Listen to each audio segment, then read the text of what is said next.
Hello, welcome to another episode of Purple Insider. Matthew Coller with you and returning to the show because it is officially draft season. CBS Sports draft analyst Chris Trapasso. Chris, before you even say a word, this is for you. Good evening and welcome to the NFL Draft. Draft season is here. Come on. There you go. To break down every need. They're not going to pick a quarterback. They need offensive linemen. They need defense. Every pro day. He had a phenomenal pro day. Explosive, really good in the three-cone, the broad jump. And every mock. You could probably tell me if you think the Vikings would actually do it. I can tell you as a draft analyst that they absolutely should. Welcome to the Chris Trapasso Draft Show on Purple Insider. This is a good podcast to listen to leading into the draft.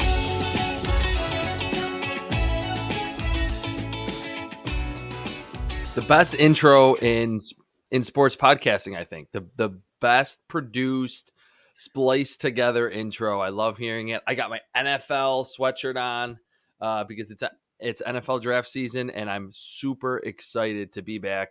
Talk Vikings to set the stage, especially early on here, late January, early February. Set the stage for the 2023 draft, which, of course, it's vital for every team, but certainly a Vikings team that needs some more pieces on defense, builds on kind of a crazy season that they had, which obviously ended kind of disappointingly at home.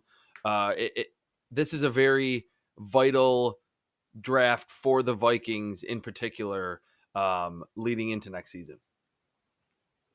So in this way, we could talk about many different topics regarding the Vikings. We could talk about the idea of quarterback. We could talk about how they usually draft dudes from the Senior Bowl, and that's going on. But I kind of want to go in reverse first and kind of work our way back to where they sit as a franchise right now and talk a little bit about last year's draft class, because I think what is coming up quite a bit now is looking around at the roster and saying, what is here for the future?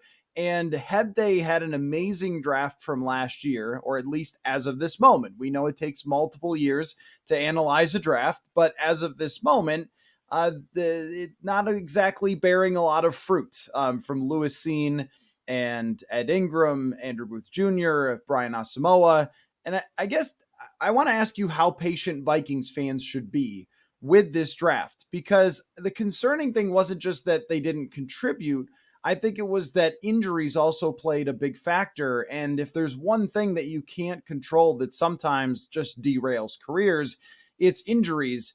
So is it fair, though, Chris, for people to go back and say, wow, Kwesi Adafo-Mensah, what happened in that draft, man? What was going on there? Or is it just like drafting is kind of random and they had some bad luck so far and the story is not written yet? Yeah, I think it's way too early, especially because of the injuries to Lewis Cine and Andrew Booth and a few others that certainly we don't like to make definitive, or I don't like to make definitive conclusions about a draft class 1 year in. But when you have your first two picks that are dealing with injuries like they had, that are playing key positions, safety, Lewis Cine, I mentioned it. I think you mentioned after the draft that Kevin O'Connell talked to you guys and said that he hits like a linebacker, but he kind of has the twitchiness of a slot corner. That's how I viewed Lewis Cine. We never really got to see him play. So I think certainly just the misfortune of their first two picks being injured is why I'm not really writing anything off at this point with their 2022 draft class. Maybe you'd like to see more contributions from some of the later picks. I know Brian Asamoah, the third round pick, did start to play a little bit down the stretch. And if I'm correct, like played okay, wasn't a huge liability. But he's someone that was an undersized linebacker that coming from Oklahoma, I knew it was going to take him time to utilize his athleticism and become a good coverage linebacker, because it's one thing to be athletic at linebacker. It's another thing to understand route concepts and how they're trying to bait you into one route and then throwing another route over your head. That usually takes some time. So I think it is still too early. And if anything, the Vikings could look at it and say, hey, look, like we're almost getting an extra pick in next year's draft because we're going to see our first rounder from 2022, Lewis Cine, actually play for the first time next season. That's some GM speak right there from you, Chris. Yeah. But you're right that When this is the point about when you draft for down the road. You don't draft for right away because you really can't expect anyone to come in. Sometimes you do have a Justin Jefferson show up right away and he's your best player on your team, but that doesn't happen that often. I mean, normally it takes 1-2 years, and that's why there is that cliche about judging a draft class and how it takes 3 years before you can do it, even though we all grade the draft classes right after they happen because that's the job. I do that.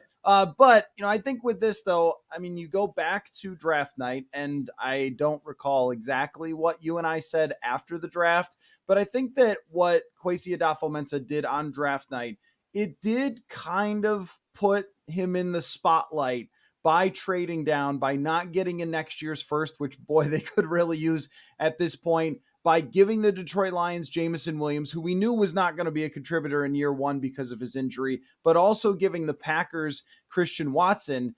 And when you're in a position where it absolutely has to work or you're going to look bad and it's the draft and you never know if it's going to work, I think it's just really risky what they did in giving these great weapons to other teams in their division. And then so far how it's played out, it's like, oh no, is this going to be one of those things that Vikings fans talk about for 10 years, this draft that cost them and helped these other teams?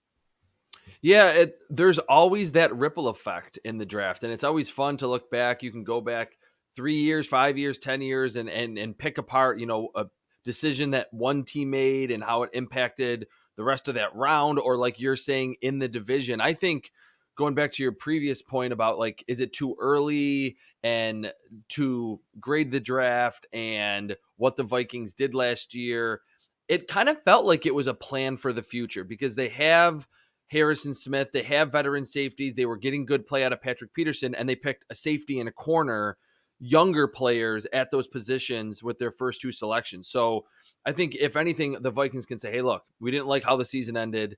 There's obviously loads of talk about the point differential and that they were kind of fraudulent based on their record, but they did have that record and they did win a lot of close games last season, and they got pretty much no contributions from a lot of their early selections. And that I think in a year from now, we will be able to say, I mean, if Lewis Cine and Andrew Booth can stay healthy, those players are going to have to be in more key roles next season. So it did kind of feel like that the new regime was like, hey, look, like we like the pieces that we have, but we're not necessarily just swinging for an instant impact guy.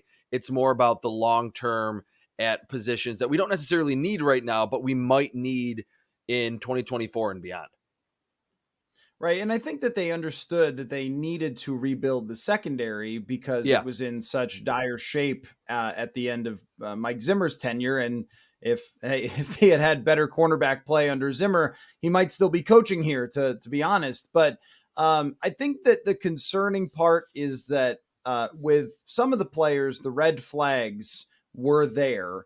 And also there is some of the positional value issue, pushing it out just beyond Cine and Andrew Booth Jr., where, of course, Andrew Booth Jr. is a premium position player, but he had such serious injury concerns that I had been told after the draft last year that some teams didn't even have him on their board because they thought he was such an injury concern. And even Kwesi Adolfo-Mensah on draft night was like, he said that he told the health people, whatever, trainers or whoever was, involved in that, like, are you guys sure? Are you sure that these injuries aren't going to be a major concern? And then it wasn't just one injury that he had bad luck or something. He was injured, I think, 4 different times.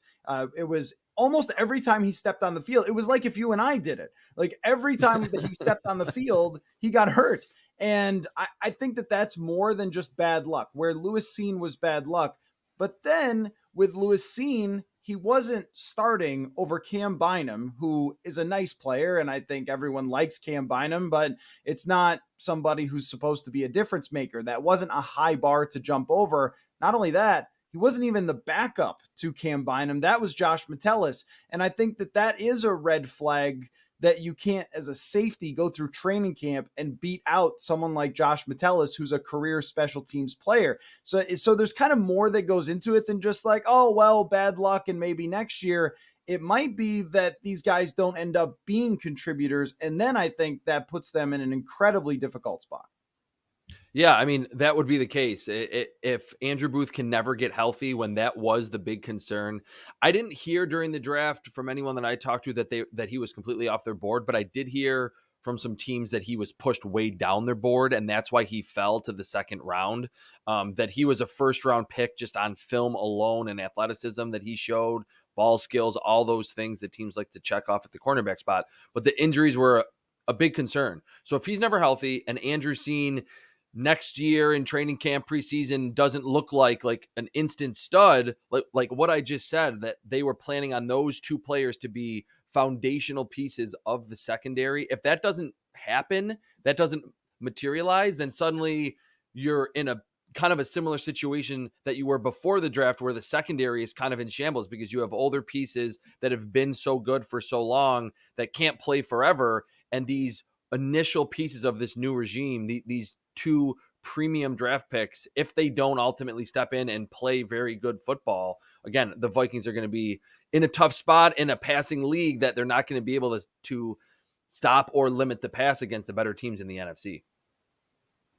And what do you make of the other side of those moves where they did trade down, the Jameson Williams and Christian Watson? I mean, it's obviously difficult to judge Jameson Williams. And let's just be honest, it's hilarious that his only catch was a touchdown against the Vikings. Yes. I mean, come on. Like, was. if you told me before the season, Jameson Williams, he's not really going to be an impact player because of the ACL thing, but he's going to catch one pass for a long touchdown, I would say against the Vikings, no question. That's the game he's going to do it, and that's what happened.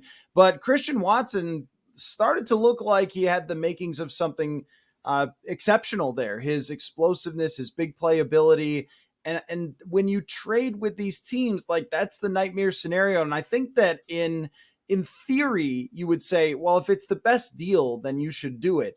But the reason that nobody does it is because of how bad it looks if it doesn't work out. So I guess I guess you can't really evaluate the Jameson Williams trade yet, but also where he fits into that Lions team would seem to be pretty good for them if he does develop. There's also going to be the question about the Vikings and Jameson Williams, because you look around now and go, what's Adam Thielen's future with this team? Wouldn't it be nice to have someone who runs a 4-3 next to Justin Jefferson? And so I guess I don't mean to be just taking Thor's hammer to this draft, Chris, but like, when you consider those elements of it, that's pretty tough. But I'd like to hear your opinions on Williams and Watson and how that looks now.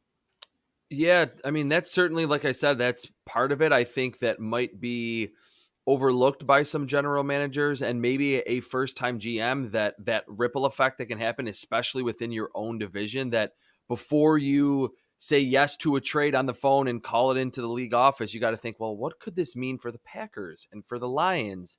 And I don't remember specifically what we said right after that first round of the draft, but I do know that working for CBS, we were all like, wait, that's all the Vikings got in this trade back? Like, that was surprising. And it was in the division. Like, we were pretty surprised. I was surprised at that. So that was certainly not good, just from what we can evaluate right now. Now, certainly if Jameson Williams is just a guy, then that would look better for the Vikings. The one thing I will say is that, or the one other thing I will say is, I remember, I think a year ago, maybe it was even 2 years ago now, on this podcast, you said to me, and it seemed a little, not crazy, but it wasn't mainstream, like a mainstream take.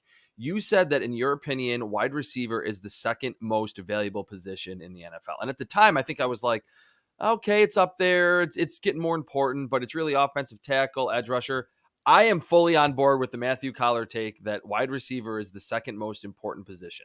Now, I think you have to bake a little bit more into that there is more of a surplus of good wide receivers than there are quality left tackles or maybe edge rushers. And you're deploying 3 and 4 wide receivers out there when you really only have 2 tackles out there on the field at once, obviously. But if Jameson Williams is really good and if Lewis Seen is really good, I think the impact that Jameson Williams and, say, Christian Watson will have on their respective teams will move the needle more than Lewis Seen and Andrew Booth, because it's an offensive predicated league. The really good offenses that can move the football usually beat the really good defenses, even in the playoffs. So from that perspective, and I know we were talking about it over the last 2 drafts, that could they pick another wide receiver? I know they got some good contributions from KJ Osborne, but given the age of Adam Thielen, it feels like it's been a talking point almost since the trade of Stephon Diggs and since they got Justin Jefferson. Who's going to be that big time number 2 as Adam Thielen gets toward the twilight of his career? So I think from that perspective, positional value wise, it was kind of a misstep for the Vikings. Do you feel as you get older, you and I are pretty close in age, that you find yourself becoming like your dad or your uncle or whoever's the sports fan in your life, where you're just kind of like saying the same thing over again? You know, like if you're the 60-year-old basketball fan, you can be like, well, they didn't used to travel in my day or whatever. I feel like that's me with the Vikings and drafting a receiver. I'm like, guys, I've been asking you to get another wide receiver for I don't know how long, and here we are, and it didn't happen. And it's like I just don't know how else I can phrase it. But when you look at okay, the Chiefs are a total anomaly because they have one of the greatest quarterbacks in the history of the world.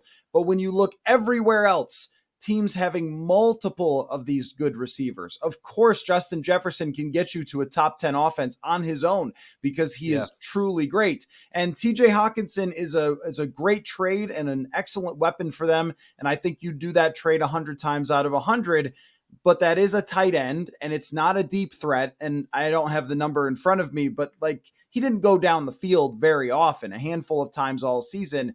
Having that second wide receiver who is a legitimate deep threat and teams cannot factor for both guys all at once is just an unstoppable force. And Philadelphia would be the team for me to look at and say they got Devontae Smith, and he's wonderful. As a top 10 draft pick, he can run routes, he can make spectacular catches, whether they review them in the booth or not, or challenge them or not. Still, I mean, he's just a great receiver and a top draft pick. But then they said, not enough. That's not enough for us to have him and a good tight end. It needs to be A.J. Brown as well. And then all of a sudden you see the elevation of Jalen Hurts, which is also a credit to Jalen Hurts. But I just think when you look at Cincinnati, you see 2-3 receivers. Oh, they should draft Penei Sewell. And he would have been great for them. And their offensive line did break down because of injuries eventually. But Jamar Chase is one of the major reasons that they were in the Super Bowl and then the AFC Championship, because those unstoppable playmakers, I think you need multiples of them. But now we look at the Vikings situation. Adam Thielen is definitely at the end of his Vikings career. It could be this year or it could be next year. And you look at the needs that they have, and every mock drafter has them taking a corner. And you look around and go, I mean, I don't know. You could draft a bunch of different positions in the first round based on who's older, who's expensive, who's leaving. And they have a defense that just ranked 28th. And yet still, Chris, if it's not quarterback, I still find myself coming back to that wide receiver and going like, if you ever want to be somebody, that might be what you have to do. Yeah. And I totally agree with that. And I think with mock drafts, which are, I don't know if it's good to say this, but they're not my favorite things to do, especially this early on, because we don't even have free agency yet. I think once free agency crystallizes, it makes it a little bit easier and more useful of an exercise. But I think what does happen a lot with mock drafts is that people see what they perceive to be the top need and then think the teams have to address that immediately, when it's really, this is a conversation about need versus positional value. And I think we agree that wide receiver is that important. I think you look at the 49ers too. They had George Kittle, Deebo Samuel. They know their running game can plug in any running back and be very efficient with Kyle Shanahan. And then they drafted Brandon Ayuk, and he had 1,000-yard season this year. And they continued to add pieces at receiver to that offense. So I think more so than anything else, having a well-balanced team and saying, oh, well, we have needs at corner, safety, or we don't love our linebackers at this point. Let's get a little better on defense. And then maybe that makes our offense not as good. To me, if you want to take one thing from this season, from this NFL playoffs, and I think teams in general or the league in general, there's always a trend that comes from every season and goes into the next, into the offseason, how to build your team, Should you be blitzing more, using more RPOs, throwing on first down, things like that? To me, it's what you just outlined, the aggression of these GMs that are now either in the Super Bowl or were in the conference title games, that you don't have enough good wide receivers. Even if you have Justin Jefferson, even if you have Devontae Smith, the Chiefs obviously trading Tyreek Hill, but then bringing in Juju Smith-Schuster and MVS, and then drafting Sky Moore in the second round. It's really, I think, more important to just have a really, really good offense, even if that means you're going to address defensive needs later in the draft or in the second or third wave of free agency. And the New York Giants and the Green Bay Packers at the end of the year, the way that they played against Justin Jefferson was to put their best corner on him all day and then put a safety over the top and say, go ahead and beat us with someone else. And what you need to be able to do, the Vikings couldn't do is that. Go ahead and beat them with someone else. I mean, and you know, the thing is that, like, I always go back to, if anyone should know this, it's the Vikings, because I'll get off my they travel today in the NBA take, which is draft more receivers. But like, you know, I feel like I'm going to be 68 and be like, you know what they could use in the draft? Another receiver. But you know, the best team the Vikings maybe have ever had in their history since the 70s is 1998. And who was the driving force to that? It was 3 receivers, and they outscored their opponents by 260 points, like with Randall Cunningham. So, like, I don't know, man. Like, it's rooted in some pretty good history, I think, that idea. But they can't draft anything if they are looking at quarterbacks and the future. I mean, any other position to fill out the roster, because although we were talking about the second most valuable position, there is no question what the number 1 most valuable position is. And I think that we've gotten to a place where a lot of people are coming around to the argument of trying to do the Mahomes thing, which is pick a quarterback this year and say the rest of the roster be darned, we'll figure that out later. And that is a side point about receivers, by the way. You can find a good corner in free agency for a deal. I don't know that you can find a good receiver for a deal, considering that, like, Zay Jones got huge money last year. If you can catch the football, you're going to get big money. But aside from that, I want to know what you think about the draft class as it pertains to the Vikings. They're going to draft, 24th? And that makes it difficult to take any of the quarterbacks in a good quarterback year where you could have 3 go in the top, 6 or 7. Still, though, I don't think that eliminates them from the conversation. I wonder what you think about the Vikings quarterback situation in general, about Kirk Cousins going into the final year of his career, and whether it's a good idea to look at these first round quarterbacks who might not be the guy who's, Bryce Young or CJ Stroud, who's going at the very, very top. Well, I'll start with your point about that teams in general, in an ideal world, would want that Patrick Mahomes scenario, that redshirt season, guy's not ready yet, but has all the talent in the world. We say that every year. We've said that in general for, the last 5 off seasons. I think we have to also realize, but it usually doesn't happen. I don't think it really has happened where there's been this high upside, low floor quarterback who's gotten this redshirt season for his entire rookie year, like Patrick Mahomes did in 2017. But I do think for the Vikings, they are in a similar situation as to what the Chiefs were in 2017. They have an Alex Smith type quarterback in Kirk Cousins. Maybe you say he's better than Alex Smith was, but they have a stable veteran quarterback who they know exactly who he is. They could probably pretty closely predict what his stat line is going to be next season based on what he's done in Minnesota with Justin Jefferson.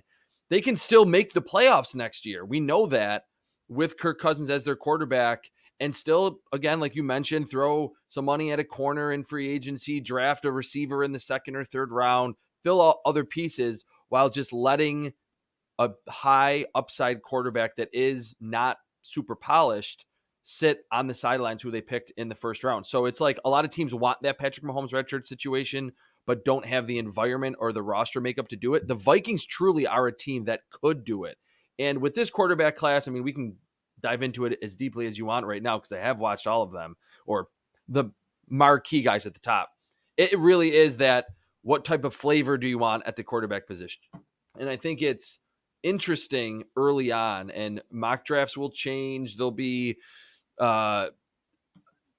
quarterbacks will like see their draft position move up and down over the next couple months. What I find the most fascinating is that Bryce Young from Alabama right now is the kind of odds-on favorite to be the first overall pick, or at least the first quarterback drafted, when he does not have normal number one overall pick traits. And we always hear about traits, especially with Mahomes and Allen and Herbert, that's what teams are looking for more than anything else at the quarterback spot. Bryce Young's going to be like 6 foot, 200 pounds, maybe at the combine. He does not have a big arm. And although he is pretty twitchy, he's not Kyler Murray 2.0 as a scrambler and as a pure athlete, like running away from linebackers and corners at the next level.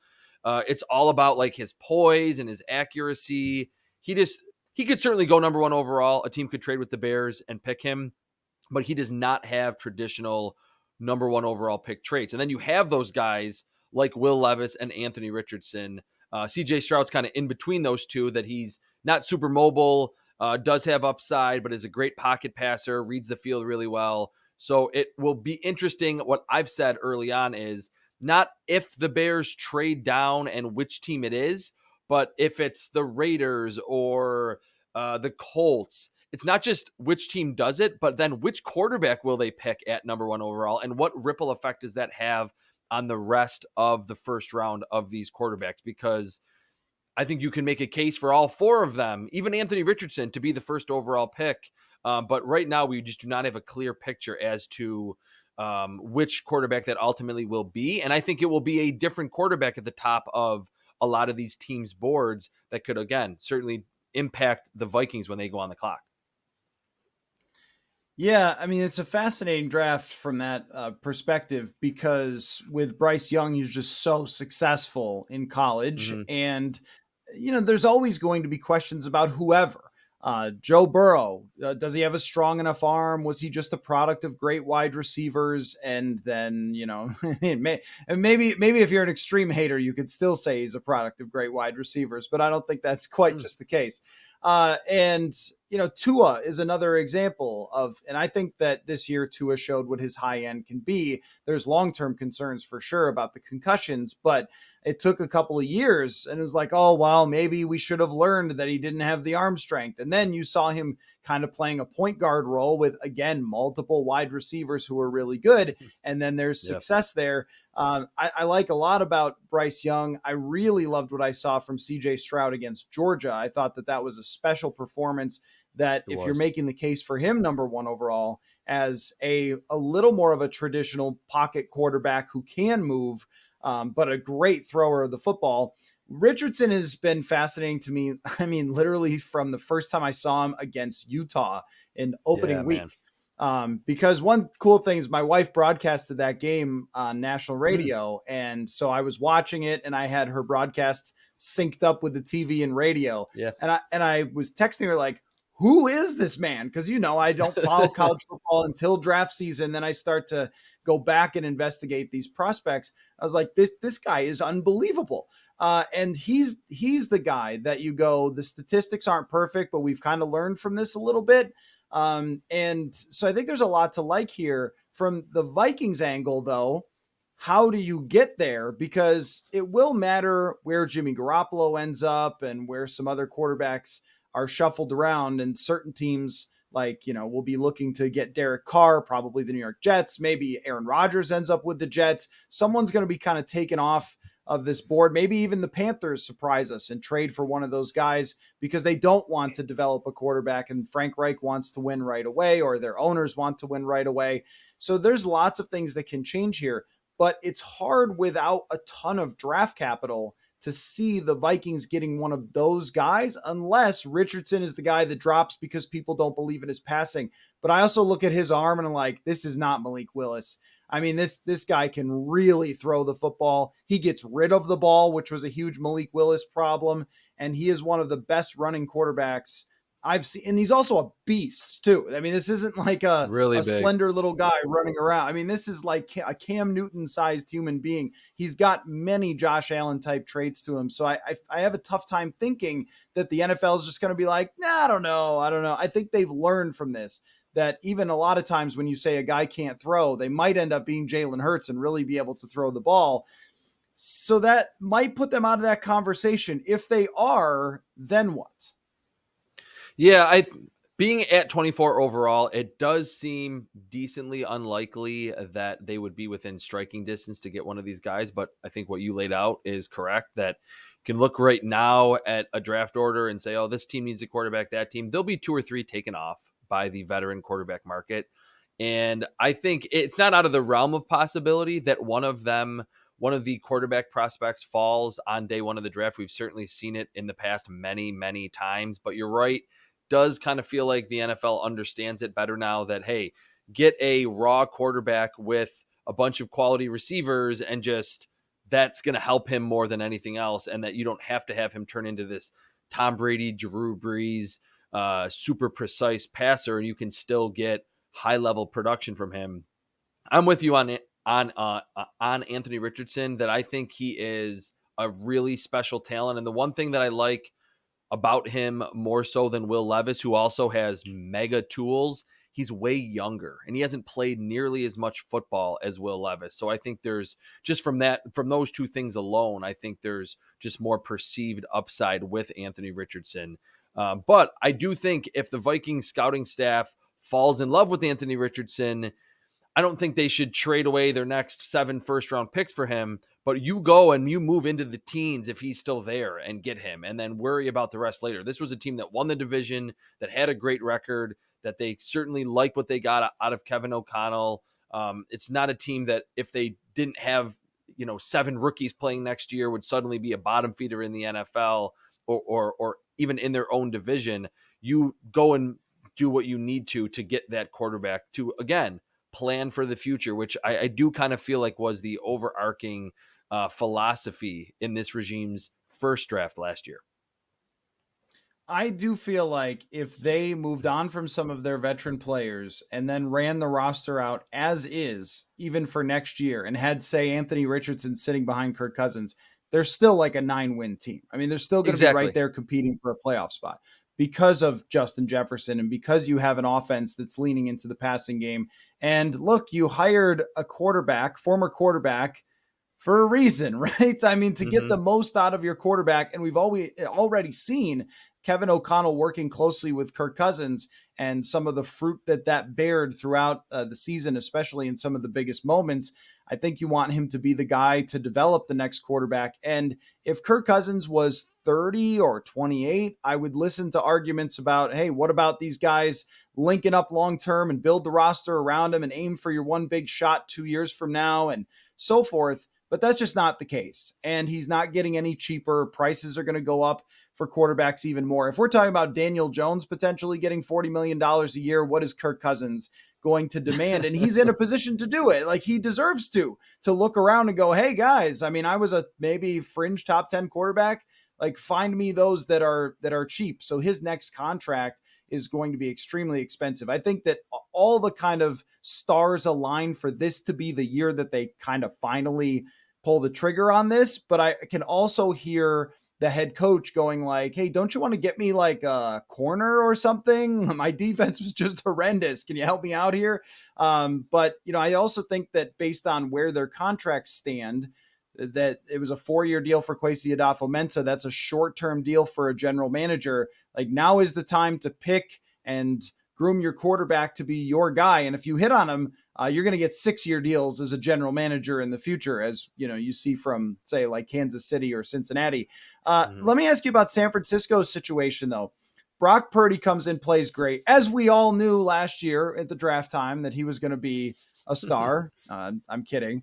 But so hey, you know what? You argued that there were good quarterbacks in the draft, in last year's draft. We just didn't know it was the guy who was drafted last. Exactly. And hey, if Sam Howell, listeners from last year will remember, Sam Howell's going to start for Washington next year. If he works out, I'm going to pimp that home run forever. Probably not, though. I'm guessing that likely won't happen. But San Francisco, Brock Purdy plays great. He looks like the ideal Shanahan quarterback, little playmaking mixed in to his game. They have a phenomenal team, but then he's got a serious injury that's going to keep him out the whole offseason. Trey Lance barely plays, and we still don't know what's there for Trey Lance. it almost seemed inevitable that they would trade Trey Lance, but then Purdy gets hurt. And then Tom Brady wants to be a 49er. Like, what do you think is going to happen or should happen with the 49ers quarterback situation? Not to mention that Shanahan and Kirk Cousins' love has always been a thing. Yeah, I will just be a company man when it comes to being a draft analyst here, that I think they should move forward with Trey Lance. I mean, that was the guy that they moved mountains and traded a ton of picks to get just 2 draft classes ago. And I know that, and weirdly, I've seen on Twitter that like, oh, he didn't look good before he got injured. I was like, he played like a game and a half, and like one game was in a monsoon against the Chicago Bears. I think that's what they should do. That's the course of action. Certainly keep Brock Purdy on the roster. Don't trade him. Don't let him go. To me, Jimmy Garoppolo, for as good as he was before he got injured this season, I think it was a little bit of recency bias that everyone's like, oh, he's the guy now. Like, and it's so terrible that he got injured that their Super Bowl chances are ruined. Just the year before in the NFC title game, when they had that lead and then lost to the Rams, the overarching thought was Jimmy Garoppolo is just not the guy. You got to a Super Bowl with him. He couldn't make the big throws when it mattered most in a game against Mahomes. You get to an NFC title game, Garoppolo is just not the guy. I think they should trade Jimmy Garoppolo or whatever they need to do to not push him off the roster, because he has been a good player for them, but move forward with the big-armed, highly athletic young quarterback that you traded multiple first-round picks to get. And then you know that you have this ultimate insurance option in Brock Purdy, who played very well for them within the constructs of the offense as a Mr. Irrelevant rookie. That's the way that I would move forward. I wouldn't trade picks for Tom Brady or bring in anyone else. They have spent so much and they've gotten so much bad luck at the quarterback position. I think they need to just let it run its course with Trey Lance and Brock Purdy moving forward. I think you're exactly right, but I also think that NFL teams panic. They do. They do. And they might try to talk themselves into like, hey, Tampa Bay was in this position with Jameis Winston and moved on from him and got Tom Brady and then went and won the Super Bowl. Of course, Denver talked themselves into the same thing with Russell Wilson last year. So It's not always a sure thing. And I also thought from watching Tom Brady last year, I think this is over with, but Kyle Shanahan might argue to himself, or John Lynch, look, if I can get Brock Purdy and Jimmy Garoppolo to play like this, even what's left of Tom Brady will be even better. He might not be wrong. I don't know. I don't really like that idea, but I also think that the NFL is insane, and you could see almost anything happening when there's pressure for a team. I think it's the hardest place in the league to be, just period, is when you've just gotten to the level that's almost there. And you see this from Dallas. Like Dallas back-to-back years, great regular seasons, and then in the playoffs, they get a huge win against Tampa Bay and then fall apart. And then they're firing their offensive coordinator. You're like, what? Because teams freak out when they're on the doorstep. And this is one of the reasons that they go from the top to the bottom all the time, is because they lose their minds when they are almost there, because then the expectation is to reach the Super Bowl, and then anything less is a failure. So I think that pressure could impact their decision. But if you're being like pragmatic or, just like objective about this, and you're not them who are desperate to get back to the Super Bowl, it makes so much sense to just stick with the guys that you have. Let Jimmy Garoppolo go forth and frolic wherever he's going to be, and see if Trey Lance can actually be something, because you might still have your franchise quarterback. And having watched Trey Lance practice for a few days last summer, he is one of the largest human beings I've ever seen in my life. I mean, he is gargantuan, humongous arms, super fast for a guy that big. You can see why they wanted to trade everything that they did. I think that they should sort of dance with the girl that they brought. And then if Trey Lance is bad, they can always go back to Brock Purdy when he's 100% healthy. I just know that teams get nuts, and I wouldn't be surprised if San Francisco decides to get nuts. Yeah, I also like in that team, like the fact that teams panic idea, which I think is spot on.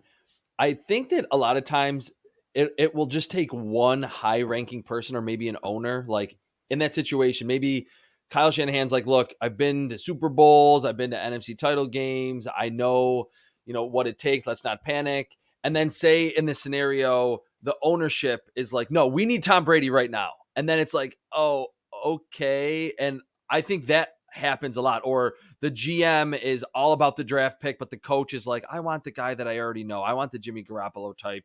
And I think at times we say, I mean, I guess it doesn't matter because they're all employed by the same team, but that I don't think these are decisions that are completely unified at times. I think there's one person that holds the most power, and they say, we're going to trade for Tom Brady, when maybe the head coach or the offensive coordinator is like, hey, we just traded a bunch of picks for Trey Lance. And certainly a lot of the same could be said for the Vikings, that maybe there were people in the building over the last couple of years, and maybe even last year with this first year of the new GM and head coach pairing, that wanted to move forward with Kirk Cousins when maybe just the GM didn't, or maybe the new head coach, Kevin O'Connell, didn't.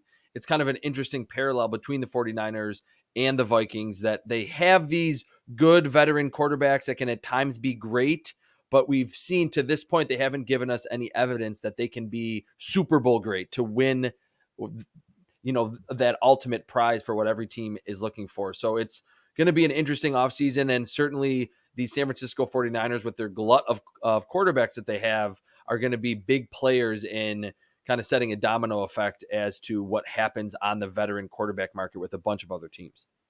I do think it's just funny that like this 49ers Kirk Cousins connection has been there like from day one. Like from the time that he signed with the Vikings, there's just been this nonstop kind of like, but what if Kirk Cousins ended up in San Francisco kind of thing? And I think people have tried to make the Trey Lance idea work for Minnesota. I don't see how it really does, or why that would be a good idea for the 49ers, but I never would count anything out. Chris, just last thing, it's Senior Bowl week. And I, unlike most of the media that travels to the Senior Bowl, like to watch the game. Most go to meet the players, interview the players, and watch them practice. And that means usually a lot more to the teams. But in the past, the Vikings have drafted some guys who have been Senior Bowl standouts, including Patrick Jones. I think we talked about after watching him in the Senior Bowl, I was like, oh, that guy kind of looks like somebody the Vikings would like. And then they ended up picking him up, and he's shown some flashes over the first couple of years. So I guess give me the number one Senior Bowl storyline, and then we can talk about, after the game happens, what we saw and maybe who the Vikings might be interested in. But what's kind of the big theme of the Senior Bowl this week? I don't know if we have the usual hype of the quarterbacks, because it's not like potential number one or number two overall pick, or, a bunch of first rounders going to be there. To me, and I can't say that I've watched every single Senior Bowl player yet. I'm trying to work through it as we get closer to the game here this weekend. It's really just something like that happening, like a Patrick Jones or a smaller school guy really asserting himself as a first round caliber player. And what I think is funny about it is I'm not a big believer. I think what the Senior Bowl does is great to put guys like Kyle Duggar and Jeremy Chin on the map, guys who can actually play in the NFL. I think it's remarkable that the scouts for these teams can pinpoint these guys at Lenore Ryan and these D2 and D3 schools. Ali Marpet from Hobart was there years back.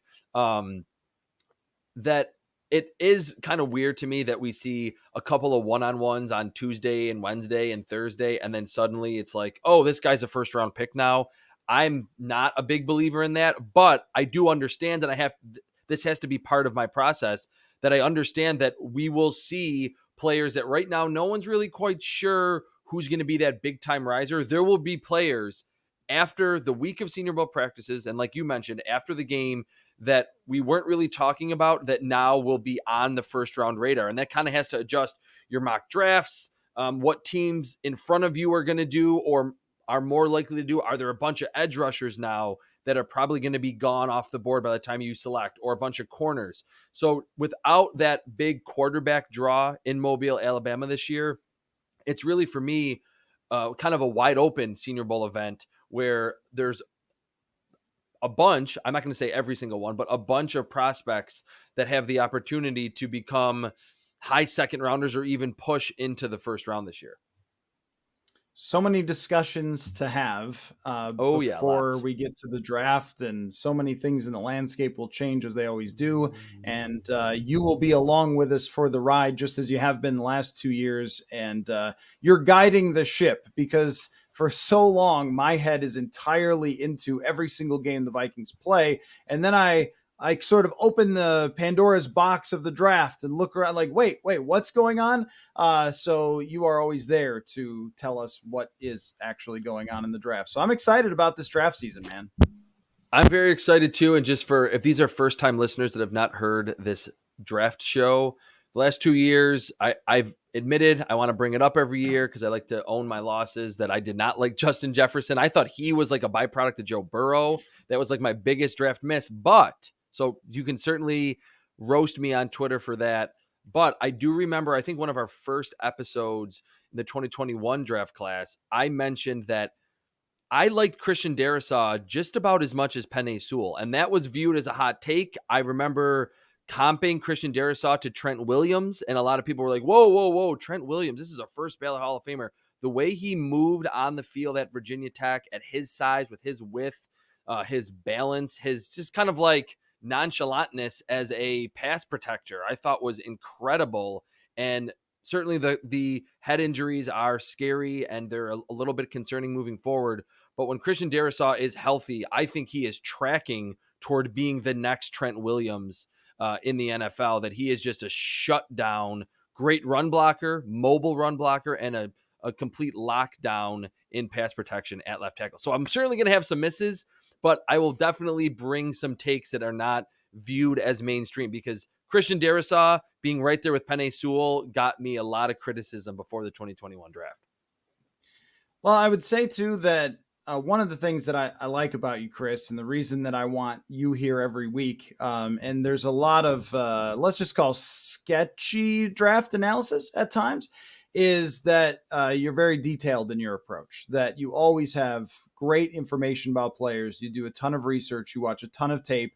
And you can give us a real portrait of the prospect. And even when it comes to Justin Jefferson, even though it was your opinion that maybe he wasn't going to be a great NFL player, that was also the opinion of a lot of NFL teams. And I think you were able to explain why and what the shortcomings could have potentially been. If anyone had known that he was going to be what he is now, they would have drafted him in the top 5. They would not have drafted him as the 5th overall wide receiver. So you're able to explain why that happened, even though if you didn't quite nail that one. I think you were also a Kellen Mond guy, but you know what? I have heard, though, that there were teams that had Kellen Mond as high as like their 2nd or 3rd quarterback that year that absolutely loved him. So again, what you're able to do is tell us why. As far as predicting who's going to work out, as far as predicting who's going to work out, if anyone actually had that talent, if any person had that talent, they would make $10 million a year from an NFL team, but they really don't. And that's why even the 49ers make bad picks and things like that. So, or the Eagles draft Jalen Reagor. They're the dumbest team alive. Devontae Smith, they're genius. Which is it? We don't know. Mm-hmm. So we'll talk about draft philosophies and approaches to try to deal with the randomness that exists and how the Vikings may plan to hack the draft in Kwesi Adolfo-Mensah's true first draft as it being his front office. So we'll discuss all of that. I'm very excited about it. Follow Chris on Twitter at Chris Trapasso, and we will talk to you all again very soon.